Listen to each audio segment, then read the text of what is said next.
whenever I sharpen my knives, I recently came upon within the last year or so of a compound which is called a greaseless compound.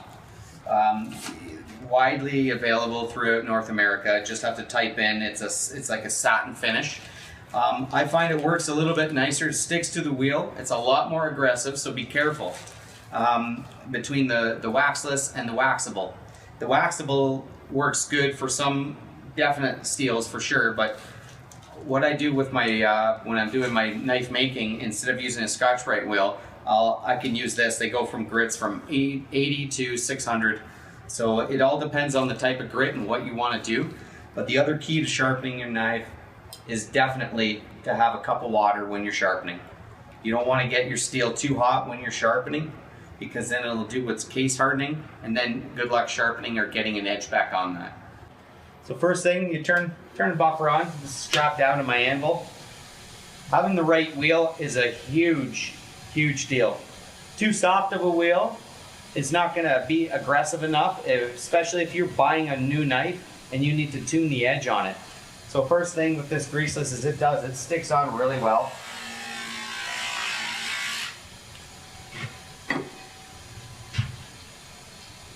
Grab a knife. It's also important that you have the cup of water so that you can dip your knife in. You don't want to get it too hot at all. I stay straight with it. I don't want to go any higher than this nut, because if you do, you're asking for trouble. It'll spin it around. First thing, always stay from the center or below.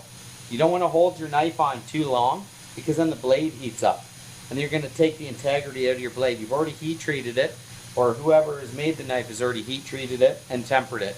So you don't want to wreck their hard work. So when I come in, I keep everything straight and I let the grit do the work. I don't push too hard. That's the deciding factor in the grit that you use. So first thing, you can either start at the heel or the toe of the knife. And you can see the sparks coming off. That to me tells me that this knife has got a good carbon content. Not much force is being used. The back side of your knife is so important to sharpen. It's got a nice profile that you want to keep. This profile has been put on there by the maker. So when you sharpen it, you want to make sure that you follow through all the way around, because if not, you're going to get a high and a low spot. This knife is a year old, so it's had lots of use. I've got a bunch of knives that I use for different feet, different problems. Why not? So whenever I come in, the back side of the knife is very important, because the maker puts this slope or a hollow grind on there. In a big profile, a hollow grind will be like this, and that's what you want. Some knives have a step, and you want to work that step out of there right away, because it's easier to go through a foot when it's sitting on a hollow grind like this than it is with a step. So it's less wrist pain. So when I come in, I've already done the front side. Feel the blade, make sure it's still cool, it's good.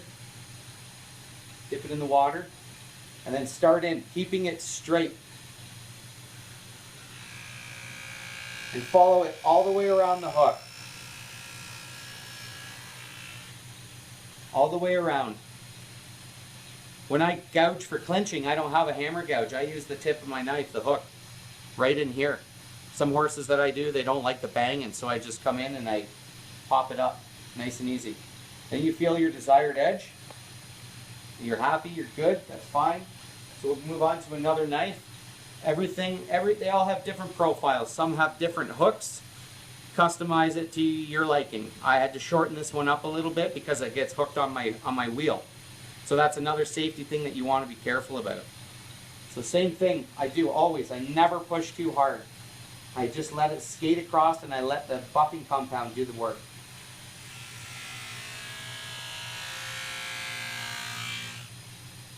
Always keeping it flat. And dip it. Feel your edge. I'm happy. Now do the back side. Keeping it straight and flat. At halfway or below. Never above. Never too hard. Going all the way around. That's good. It's a sharp knife. I'm happy with that one. another knife with just a little bit different of a hook. You have to pay really close attention to that, because if they get hooked on that wheel, they're gone. You don't know if you don't have eye protection, you don't have anything, you miss your fingers, anything. You just want to be very careful. So it's still not pushing too hard. That's when things catch. I'll just push lightly. I've got 600 grit greaseless compound on there. These knives sharpen up really nice. I really like the Roy Bloom knives. I really like the Neil Baguette knives. That's sharp. So basically that's all I want to do. The occasional time, if you start to get a step in there, to get rid of that, you can turn the knife upside down. I would recommend putting this wheel to the outside so that the body of the buffer isn't in the way. Holding it straight and flat and keeping that hologram profile, that's what we're going for. And making sure your loop hook doesn't get hooked on the buffer wheel. So now we can see we've got a nice even profile. It's gonna, can't wait to carve through feet.